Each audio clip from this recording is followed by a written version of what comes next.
Grabe! Alam mo yon, imagine mo 2 years ago, I can't imagine my lifestyle na ganito kaganda. Kasi 2 years ago, nandun ako sa office, nagtratrabaho, nagsisend ng mga email, we talk to clients, pero eto yan, imagine mo, on a Tuesday afternoon, nandito kami ngayon sa Virgin Beach Resort sa Laia, Batangas. Pero eto yan, alam mo yon, nag-decide lang rin talaga ako. Kasi at the end of the day, yung desisyon na ginagawa natin, yun yung makakapagpabago ng future natin. Tama! Sobrang nakaka-enjoy. Imagine mo, sobrang relaxing nung place. Ayan yung mga cottage, oh.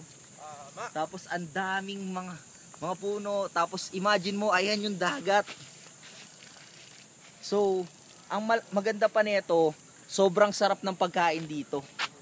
Sobrang enjoy na enjoy kami.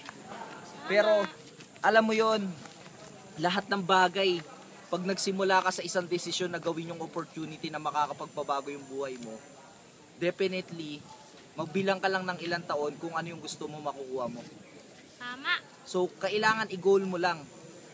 Kasi bakit? Yung ginagawa natin ngayon, it's not only for ourselves, but para ipakita rin sa tao na talagang pwede mabago yung buhay mo if you decided to.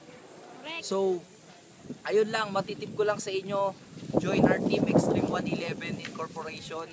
Talagang sobrang mababago yung buhay mo.